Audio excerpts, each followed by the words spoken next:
बोलो। तो जिसपे मैं विश्वास करता हूँ, धोखा बहुत खाया हूँ मैं, कर्जे में डूब गया हूँ धोखा खा खा के। दाल रोटी खाया करो, धोखा कितना खाओगे? बहुत मैं अभी कर्जे में डूबा हूँ। हैं? 1.5-2 करोड़ कर्जा है मेरे ऊपर। क्यों कर्जा ले लिए?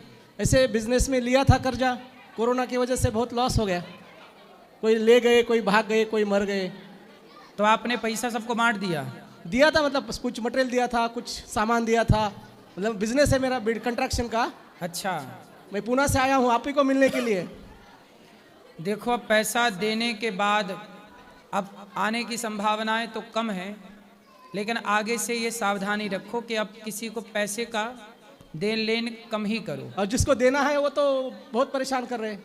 हाँ। आरत आता नहीं है, देना तो देना पड़ता है। नहीं तो क्यों देना पड़ता है? जिससे मटेरियल लिया है तो।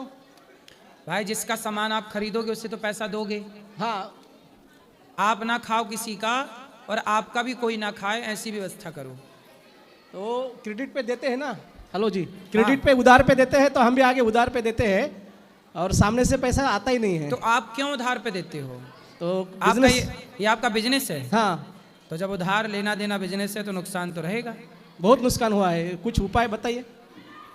ये बिजनेस छोड़ के कुछ और कर लो जब उसमें नुकसान हो रहा है तो। दूसरा कोई उपाय नहीं है?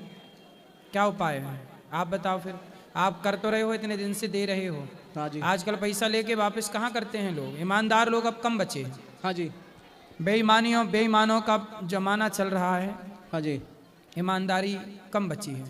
तो अब इसलिए आप प्रेम से अपना जो है उसमें प्रसन्न रहो। सामान्य जीवन जो कमा सकते हो ईमानदारी से, जिसमें आप खुश रह सकते हो, वो काम करो।